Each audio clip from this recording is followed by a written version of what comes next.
sustain their reproductive function through adjustment of the excretory dynamics of reproductive hormones of prolactin, testosterone, and luteinizing hormone. You see, it's an adaptation. Now, we again look at role of prolactin in intellectual function and well-being.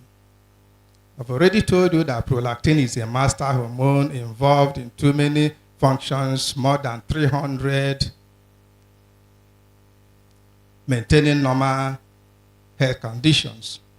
One could quickly attribute this intellectual deficiency that we see in subjects that have abnormal prolactin secretion, just like Boltavo et al. In 2014 reported increased prolactin level and impaired processing speed in subjects with early psychosis.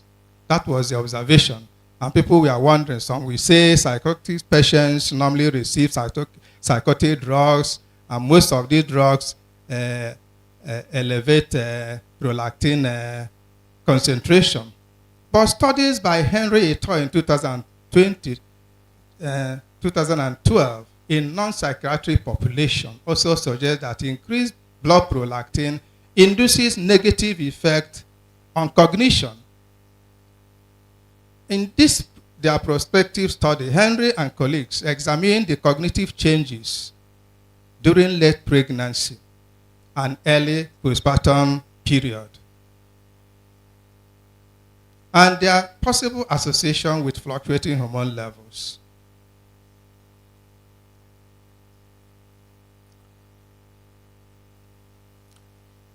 Most of the findings, they had negative linear association between prolactin levels and executive function scores, suggesting that higher levels of prolactin are detrimental to executive function abilities. And we know that during late pregnancy and early postpartum, that is when women have delivered babies, few days, few weeks, prolactin levels are at their highest level to support breastfeeding. We also know that during these periods, women are under great stress associated with the late pregnancy events and the stress of child delivery. So at this point, it appears that prolactin hormone just acts as a modulator to prevent further imposition of intellectual stress on the nursing mother. In the past, some people were thinking that poor performance of women that just gave birth and you subject them to academic exercise and they begin to have a poor performance is just maybe because they had stress, without knowing that it's the prolactin that is telling the woman, you are not supposed to be involved in academic exercise. You need rest. Studies by Turner and his co-workers in 2013 in animal subjects also support a role for prolactin in the modulation of non-spatial cognitive tasks. And in this, their work, the induction of hyperprolactinemia, that is high level of prolactin, in male rats was associated with impaired object recognition. That is, they raised prolactin level in rats and tested the rats' intellectual ability. And they discovered that they had impaired object recognition. Something or objects they were able to recognize before, they could not again because prolactin level had been raised. And remember, I told you that we found in one of our investigations that academic exercise raised prolactin level. So the implication of these findings is that prolonged academic exercise without intermittent breaks is most likely to induce impairment in intellectual outcome, due partly at least to hyperprolactinemia effect. So when we subject students to excessive academic exercise without break. Maybe that's what we used to call diminishing return. Somebody will keep on reading because he has too many exams, no rest. Then the person comes to exam and is blank. Or somebody will say, oh, I've read so much for this, but my score is not compared to my effort. This is what Prolactin has done. So we as academics should be mindful of this when designing, I've said it before, when designing academic exercise or examination schedule we give to students. Now, we looked at a special aspect of electrolyte secretion in breast milk. In our effort to X-ray the role of prolactin as a universal health worker.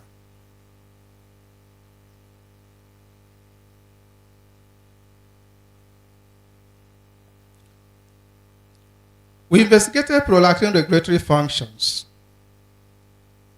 by looking at the respiratory dynamics of sodium and potassium ions and the milk sugar lactose in the breast milk of Nigerian women who had 10 pregnancies and delivered their babies through the natural labor process. And we published our findings in 2004. And our study center then was the University of Benin Teaching Hospital. We recruited subjects of age range 20 to 45 years. And we obtained their breast milk samples by manual expression between 0.8 hours each day within 6 months lactation. We did a study that lasted for 6 months for this group. And we measured their sodium and potassium concentrations in each sample in triplicates using flame photometric techniques.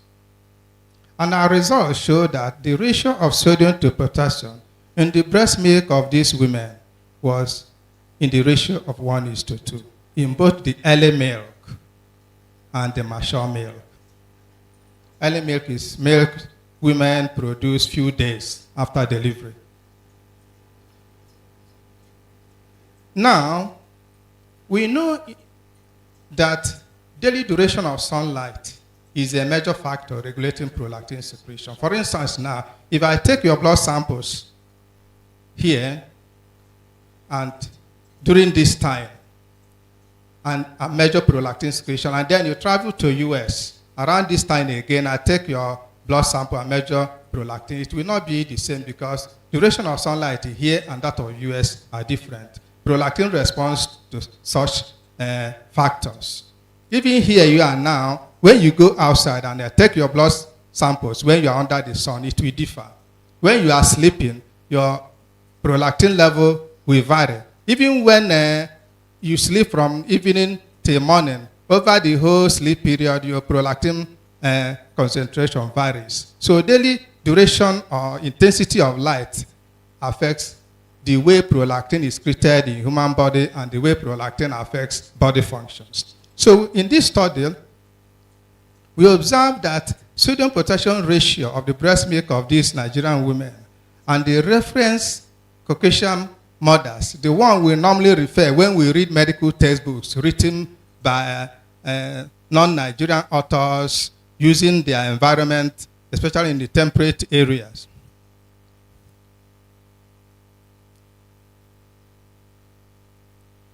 Our findings is suggesting a physiological adaptation of the mammary sodium-potassium metabolic system to the tropical climate, our own climate.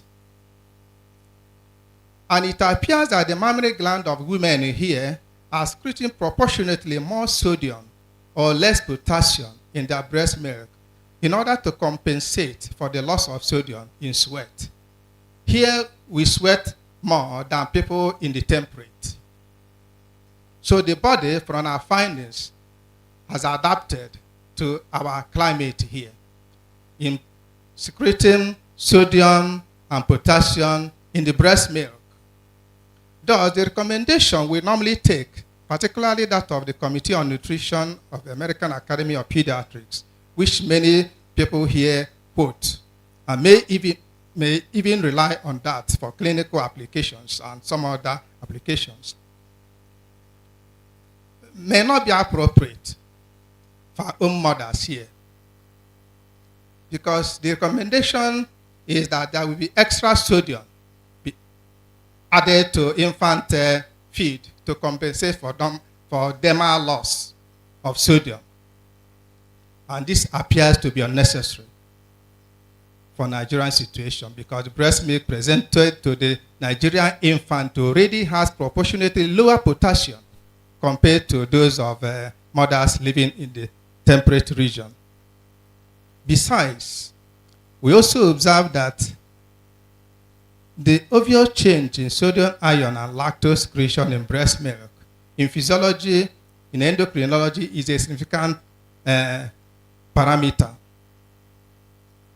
It is an important physiological marker for the beginning of what we call stage 2 of milk secretion or lactogenesis and the closure of paracellular pathway for sodium and potassium and lactose transport into milk, which occurs about 4th day in Nigerian women. You can see this. These points marked, the arrow is pointing at, is showing the time, the closure of the paracellular pathway for these parameters into milk. This is what you observed in Nigerian women in our studies. Thus, it is necessary to reappraise the infant mineral requirement vis-a-vis the numerous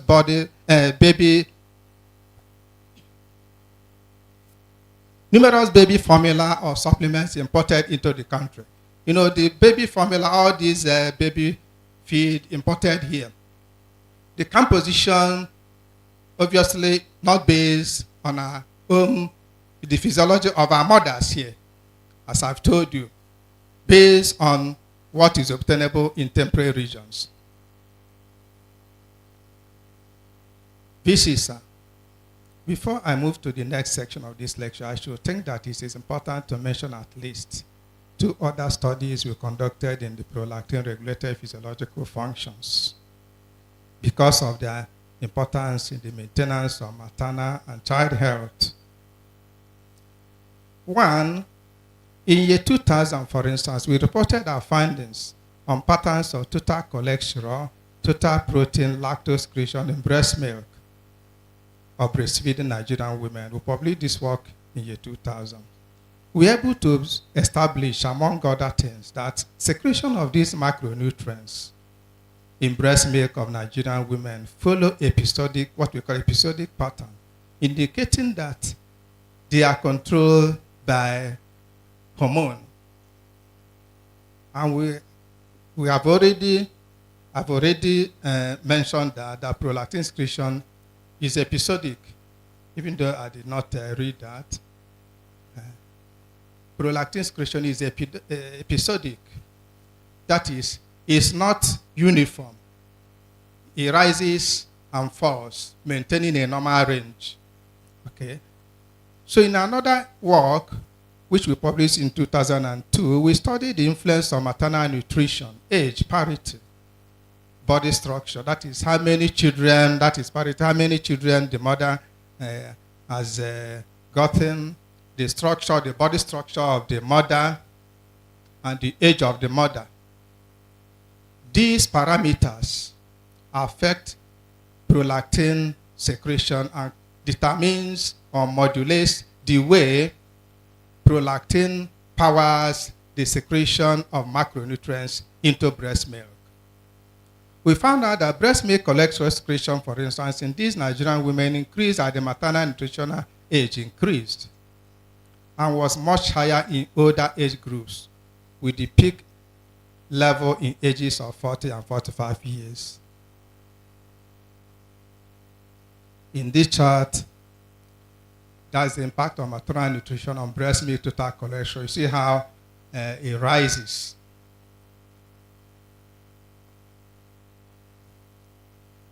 Now, if you look at the maternal age, as the maternal age increases, we have the woman will increase more cholesterol in the breast milk.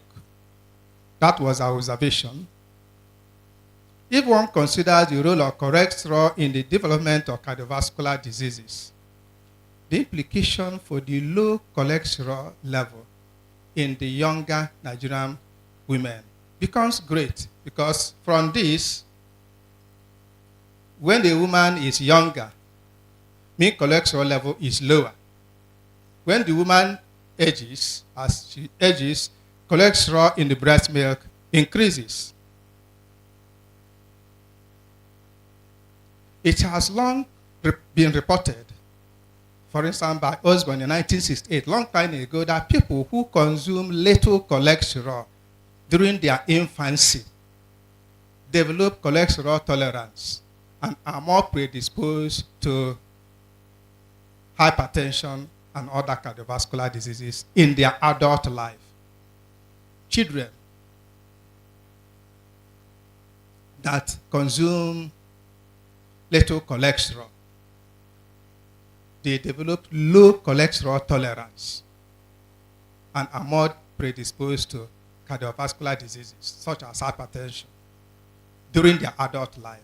And in our observation, we noticed that younger women produce lower cholesterol in their breast milk. So what happens to their children?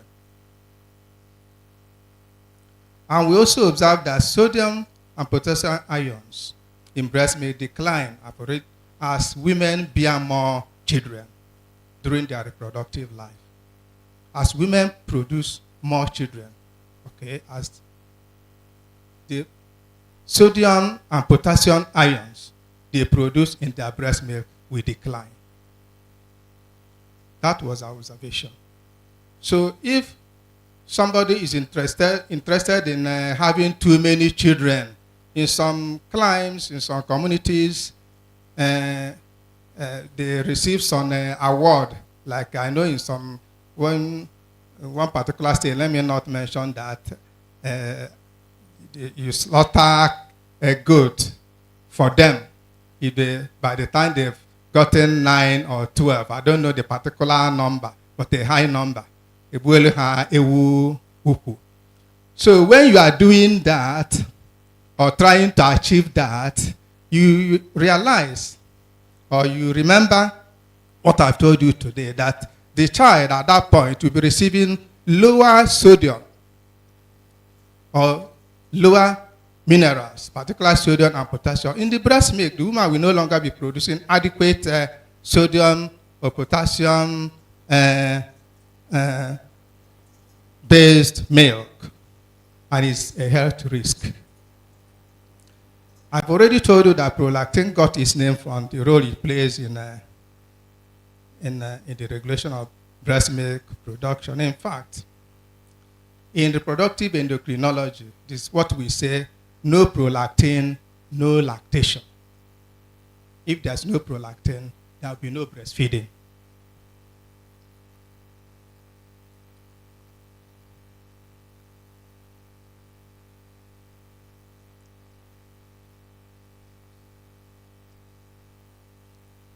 That's what I will use to introduce what I called prolactin as a master of family happiness.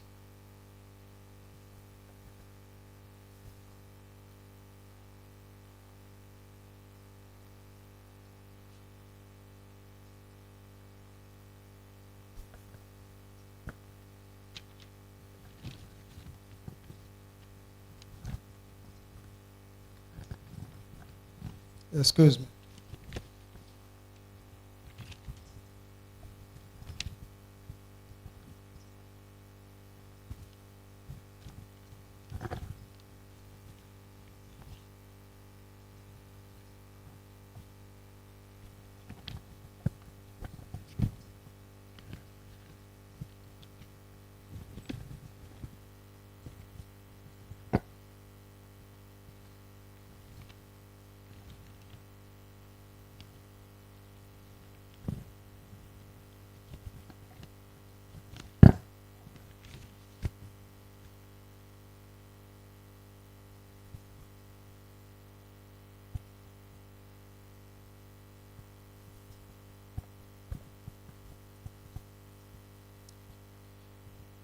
We know that prolactin level rises from late pregnancy period and reaches its highest level during the period of breastfeeding or after child delivery. We also know that during the period of breastfeeding, the normal menstrual cycle ceases. During breastfeeding, normal menstrual cycle in women ceases, a condition we call lactation-induced amenorrhea. Normally, during this period, ovulation does not occur. During the period of lactation,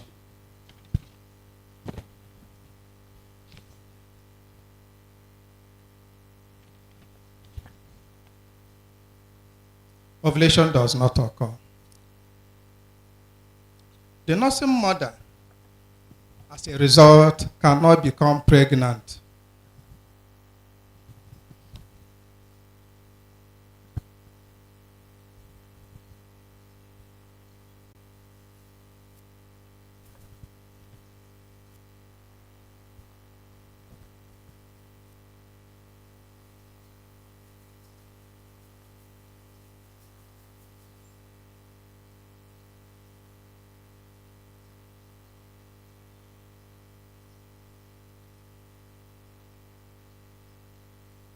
Excuse me, there is language.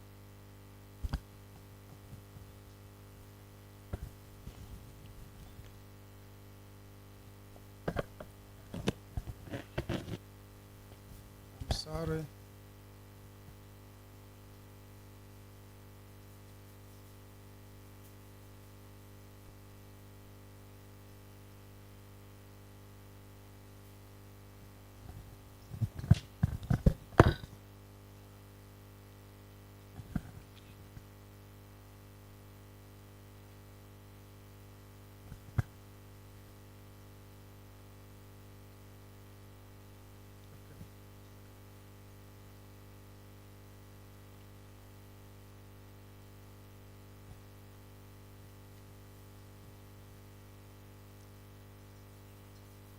Sorry, I'm about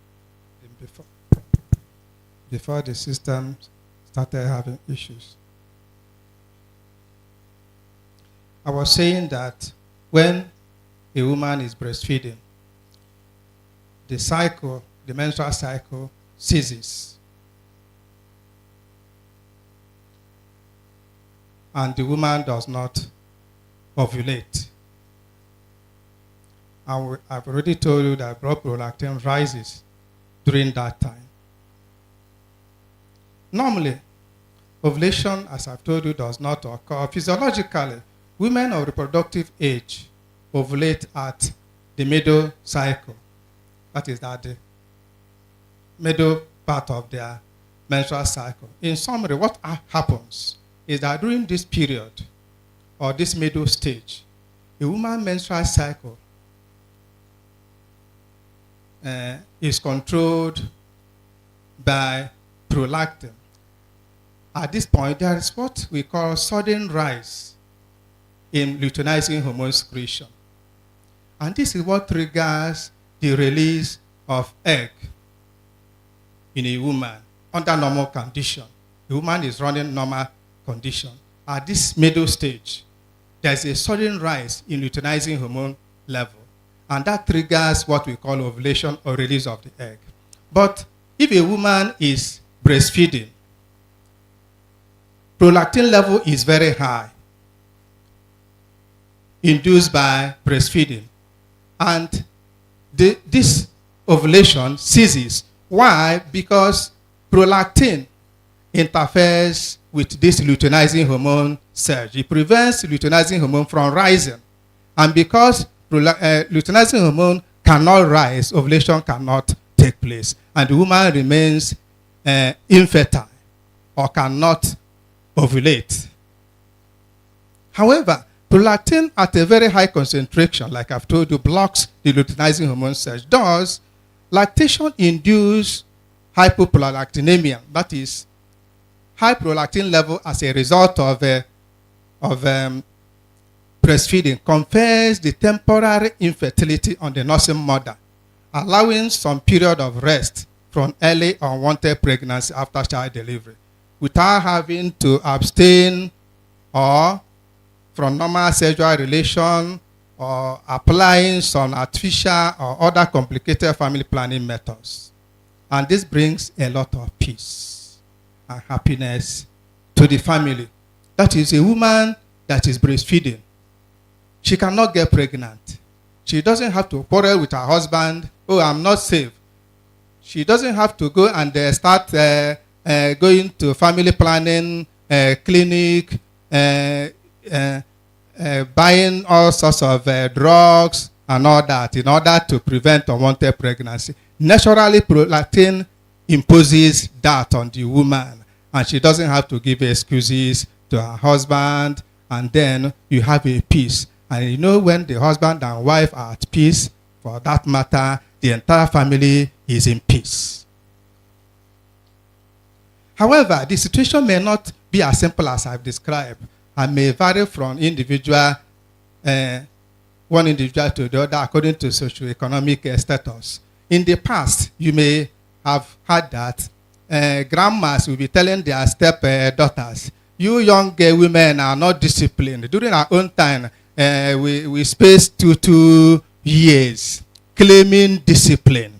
It's not discipline. They were not more disciplined than the younger women. The situation is this. In those days, protein availability was very low.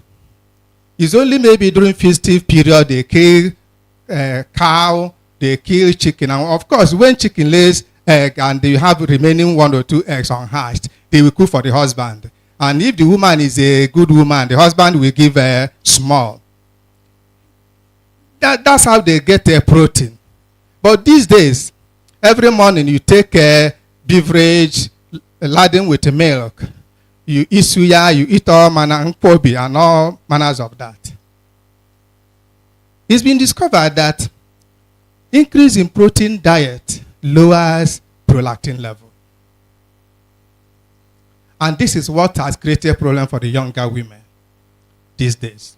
So when you've told them that during lactation, you have lactation-induced amenorrhea, you don't have to worry about unwanted pregnancy. And if they believe you, and without any caution, within 3 months or so, even before the first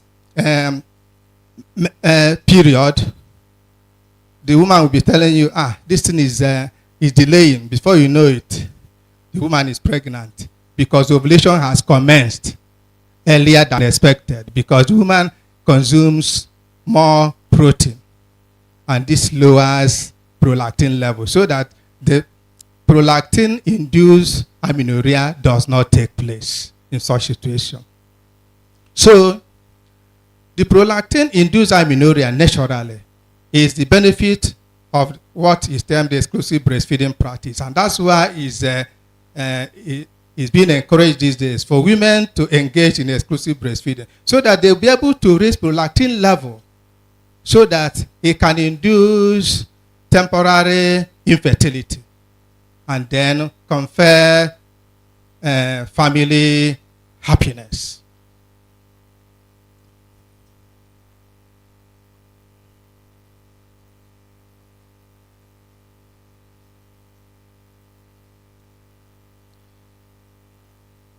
Thus, lactational amenorrhea, which is abbreviated LAM, is induced by prolactin level, high prolactin level, especially if exclusive breastfeeding practices are followed.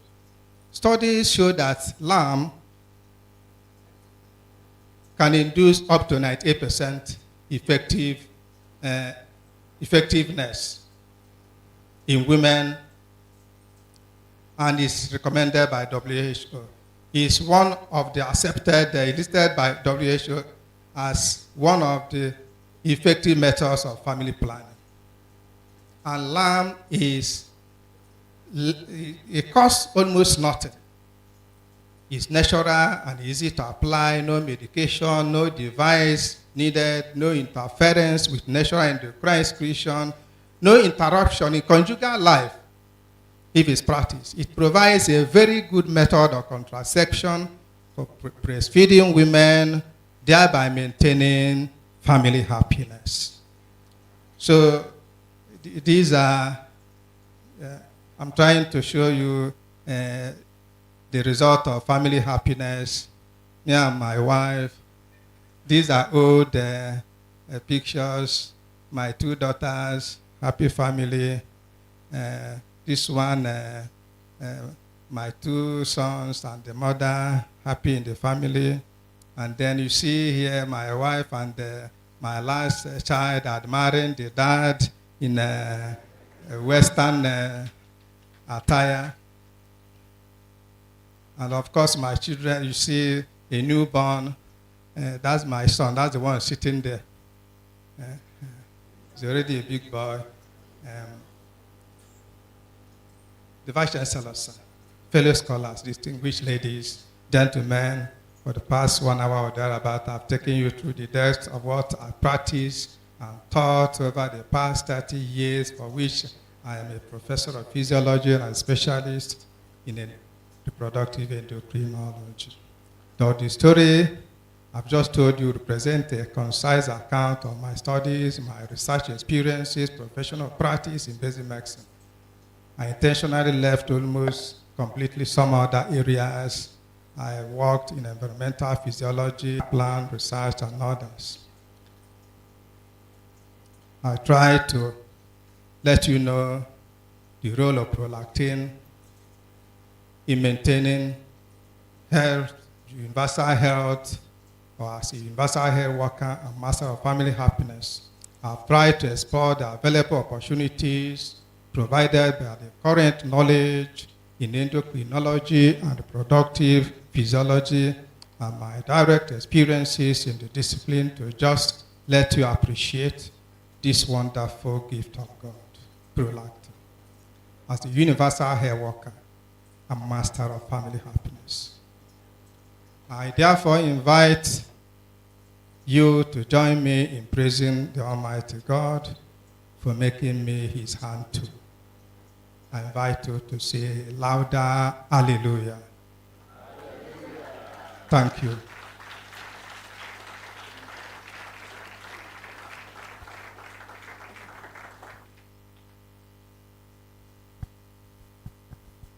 Please, another round of applause for him.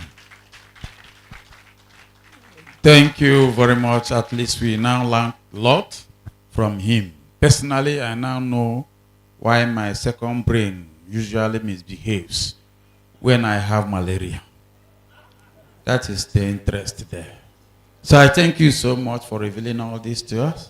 And then, distinguished scholars, ladies and gentlemen, may I have the honor of inviting the chairman of UNIZIC Lecture Series Inaugural Lecture Committee, Professor Richard Uwakwe, to come forward to invite the Vice Chancellor for the decoration of the 95th Inaugural Lecturer, Professor Ufearo, the chairman.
children, my 4 children, Gochuku, her work condition, she could not obtain permission to come.